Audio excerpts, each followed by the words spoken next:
Under the golden light that poured through the high glass windows of the Forrester mansion, time seemed to hold its breath. The gentle hum of machines from Eric's private medical suite mixed with a faint rustle of silk curtains, creating a rhythm that was both serene and suffocating. It was the rhythm of waiting, waiting for healing or for loss. The man who once ruled fashion's empire with vision and grace now lay fragile beneath linen sheets, the air around him thick with whispers, worry, and carefully disguised greed. His condition had grown worse in recent weeks, his mind still sharp, but his body failing in ways that stripped him of control. Around him, the world kept spinning, not out of compassion, but because his legacy was still currency and his name, even in weakness, still decided fortunes. Bill Spencer could sense opportunity like a predator senses blood. The faintest sign of vulnerability was enough to stir his instincts, and the news of Eric's deteriorating health was no exception. Behind his calm composure, Bill's mind moved swiftly, weaving calculations through emotion. His interest wasn't only financial, it was personal. He knew how much power the Forresters wielded, how much history was wrapped around that brand, and how fragile that empire was now that its patriarch was fading. Beneath his polished charm, Bill's thoughts were cold and precise. He had already begun crafting a proposition, a generous offer to fund Eric's experimental treatment, one that would ensure the best medical minds worked around the clock. But generosity in Bill's world was never free. The price would come quietly, hidden behind legal clauses and notarized signatures, amendments to the will, revisions in stock control, a carefully disguised exchange of mercy for power. He intended to help Eric live, but also to help himself rule. Katie, as always, stood at the crossroads of conscience and loyalty. The news had reached her through both official and intimate channels, Donna's tearful late-night call, Brooke's anxious speculation, and finally, Bill's quiet, deliberate suggestion. To most, it would have sounded noble, a husband offering help in a time of crisis. But Katie knew him too well. She saw the way his eyes sharpened when he mentioned the terms, the way his voice softened as if empathy were a language he could summon at will. Bill could be tender, yes, but his tenderness was often strategy. And this time, it came wrapped in promises of stability for her and Will. He reminded her, subtly but unmistakably, that Forrester Creations had never valued her as much as he did. "Think of our son," he had said, his tone low and persuasive, invoking the image of Will's future like a sacred banner. But Katie's heart twisted with guilt. Eric had been kind to her when few others were. He had given her dignity when she was fragile and space to rebuild her career after heartbreak. To betray him now, even by silence, would feel like betraying her own reflection. Meanwhile, Brooke and Donna were caught in their own whirlpool of fears and doubts. For Donna, the world had shrunk to the boundaries of Eric's room. Every breath he took was a prayer she repeated under her breath. She refused to see weakness in him, refused to let anyone treat him as though he were already gone. Ridge's insistence on handling family affairs, on preparing for the inevitable, grated against her soul. She saw it as cruelty, the slow erasure of a man who still deserved to fight. Brooke, ever the pragmatist, understood Ridge's logic, but hated the heartlessness of it. She too feared losing Eric, but she also saw how the power vacuum he would leave could destroy everything they had built. Ridge's leadership was supposed to secure the family's future, but lately, his actions felt like a coronation staged before the king had died.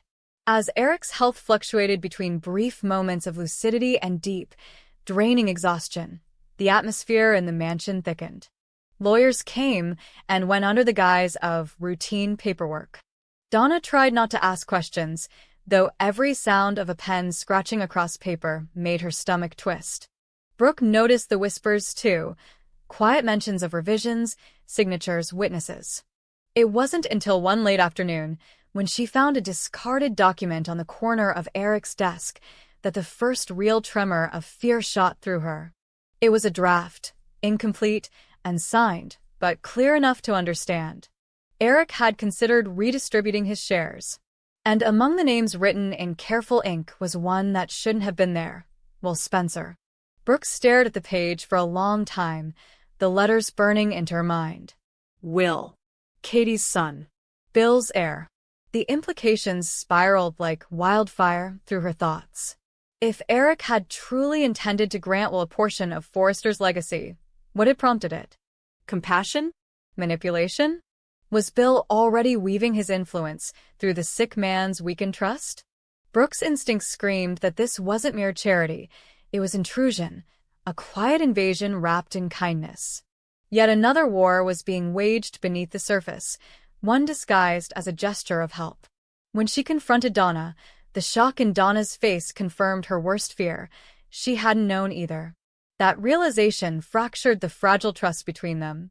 Donna felt blindsided, betrayed by the notion that anyone would dare use her husband's illness as leverage. But as much as she wanted to deny it, part of her feared Brooke was right. The days that followed blurred into a haze of tension. Eric, unaware of the growing chaos, began questioning the loyalty of those around him. There was something in the way people spoke to him now, too gentle, too cautious. Every conversation felt like a rehearsal for goodbye. He could see it in Ridge's eyes, hear it in the way Brooke said rest, as if it meant surrender. Even Donna's unwavering devotion began to feel like pity. The thought tormented him. He had built an empire from the ground up, had loved fiercely and forgiven more than most men ever could. Now, as his body betrayed him, he found himself wondering whether any of the faces around him loved the man or only the myth. He thought of the will he had rewritten in a rare moment of clarity, his attempt to ensure peace between families that had once feuded endlessly. Will had been a symbolic choice, a gesture toward unity between the Forresters and the Spencers.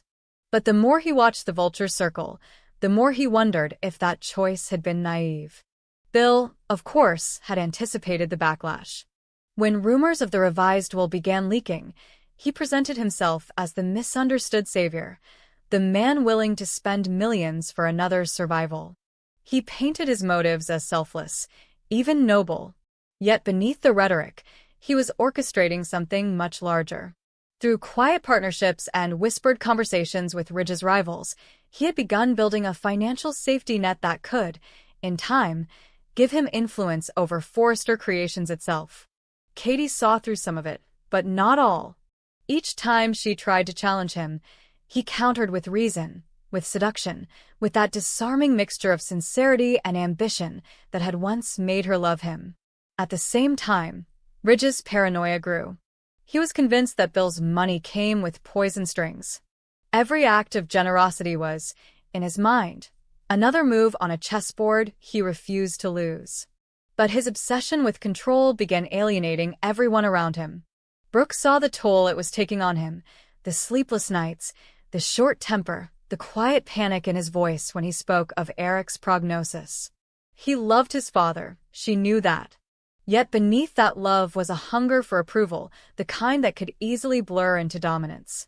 Donna accused him of driving Eric toward despair, of suffocating him beneath pressure and paperwork. The words cut deep, leaving Ridge torn between guilt and defiance. As winter deepened, the mansion became a place of quiet battlefields. Conversations were soft but edged with accusation. Smiles lasted only long enough to hide suspicion. Katie visited often, her presence both comforting and unsettling. Donna tried to trust her, but whispers of Will's inclusion in the will lingered like ghosts. Brooke, meanwhile, had become the reluctant mediator, her empathy stretched thin between loyalty and logic. She began to see the tragedy in it all, a dying man surrounded not by peace, but by ambition disguised as care. When the truth finally surfaced, the document leaked through an anonymous source, perhaps a lawyer paid too well or a secretary too curious. The fallout was instant. The press caught wind of Eric's final amendment, framing it as a shocking alliance between Forrester and Spencer interests. Reporters swarmed the gates. Investors panicked. Inside, chaos reigned. Donna collapsed in tears, horrified that her husband's name was being dragged through scandal while he still breathed. Brooke tried to manage damage control, calling in favors from PR agencies and old media contacts. Ridge, furious, stormed into Spencer Publications demanding answers. Bill, calm as ever, met him with that half-smile that could curdle blood. "You should be thanking me," he said coldly. "I'm the one keeping your father alive." It was in that moment that Katie realized the depth of what had been unleashed. The line between compassion and corruption had vanished completely. She saw her ex-husband not as a monster, but as a man so consumed by control that even love had become a weapon. And yet, part of her also saw herself reflected in him, the part that had stayed silent, hoping to protect both sides, and in doing so, had betrayed them all. Eric's awareness of the scandal came slowly, filtered through half-truths and whispered apologies.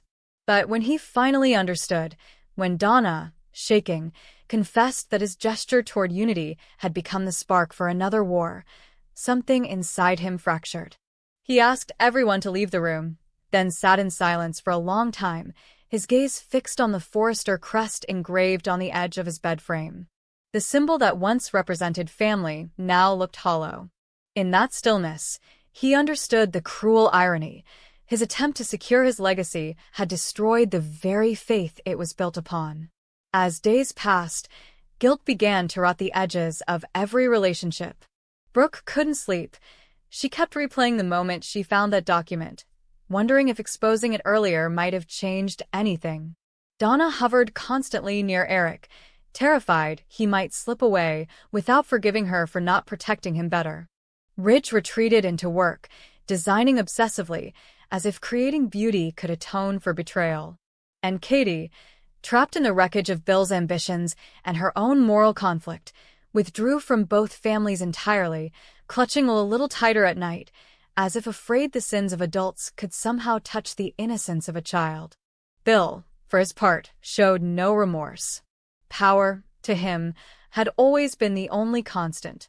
Yet as he stood in his office one night, watching the city lights flicker against the glass, a faint unease crept in.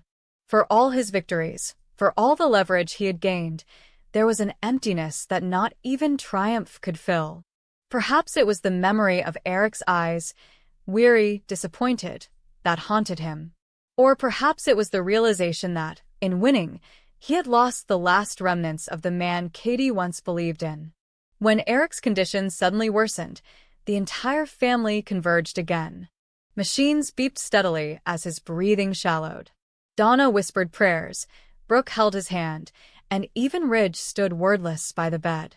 In those final lucid moments, Eric looked at each of them, at his children, his lovers, his rivals, and asked a question that pierced the room like a blade.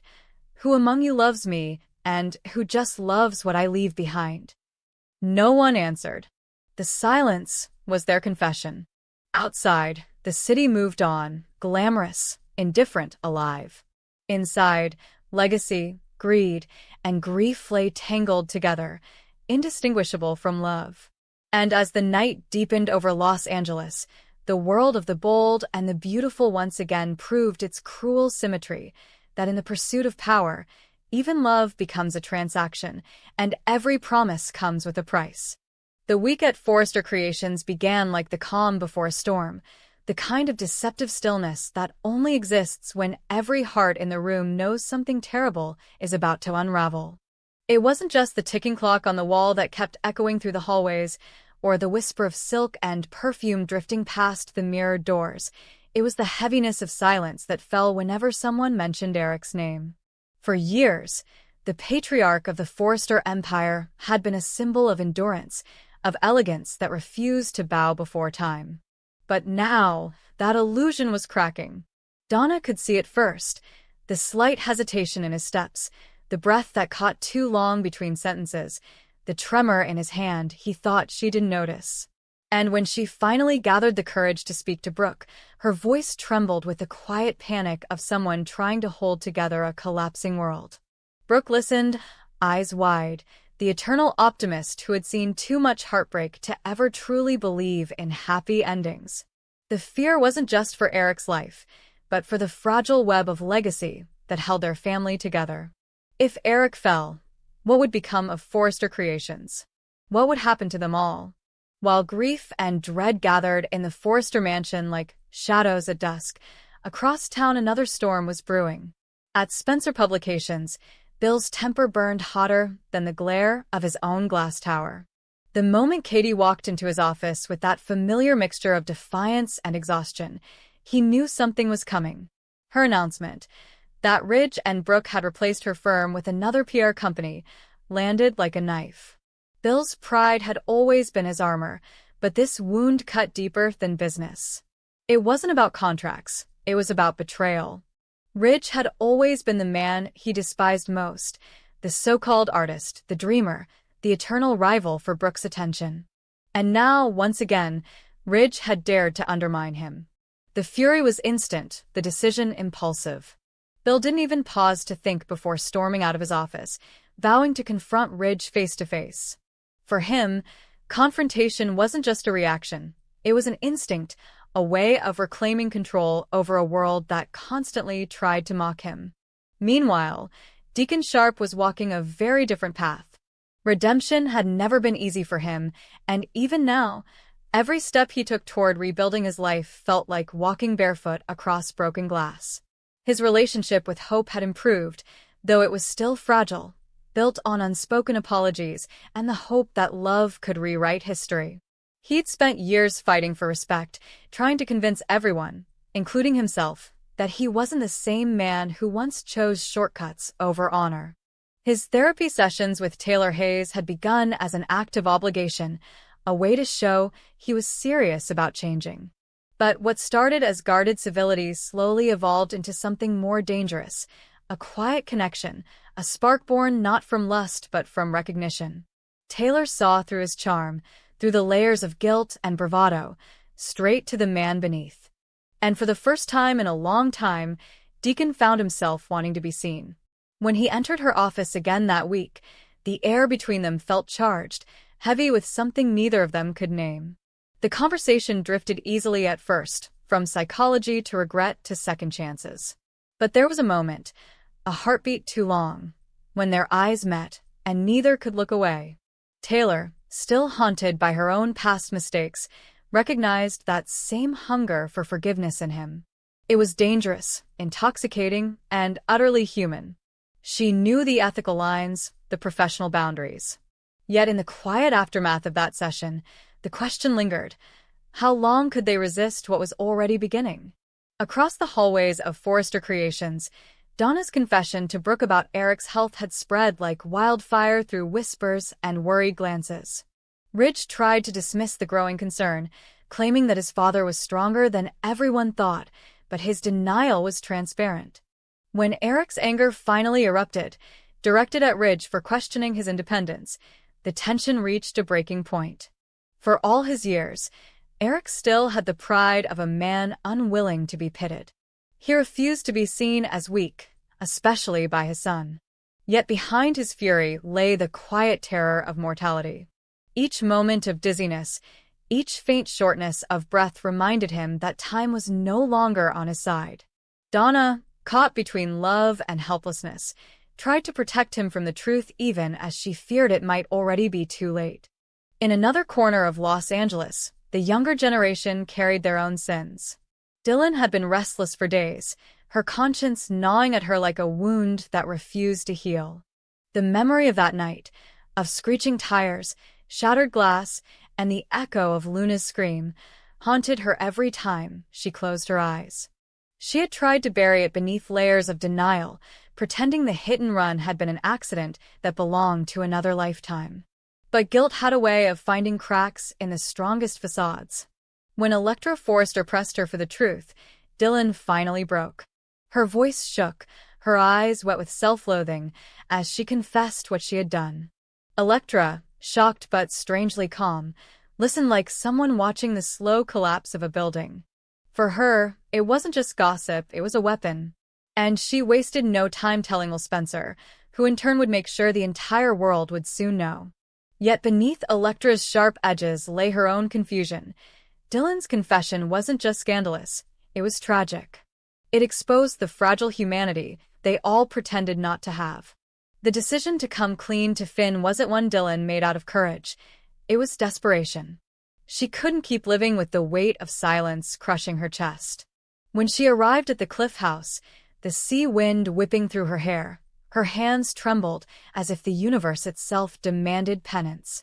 Will and Electra stood behind her, witnesses to the moment when truth finally shattered illusion.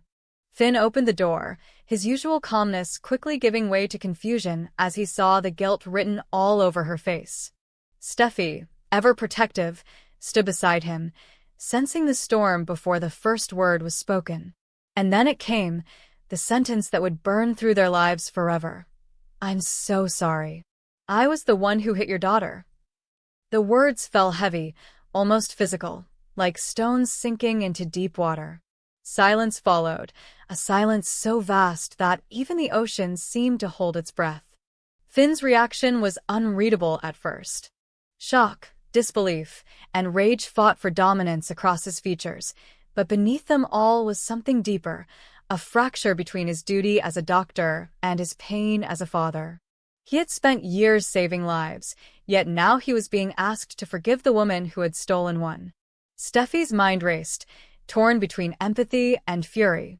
Luna's memory was still a raw wound for both of them, a reminder of how fragile their happiness truly was. For a brief, terrifying moment, Dylan thought Finn might strike her, or call the police.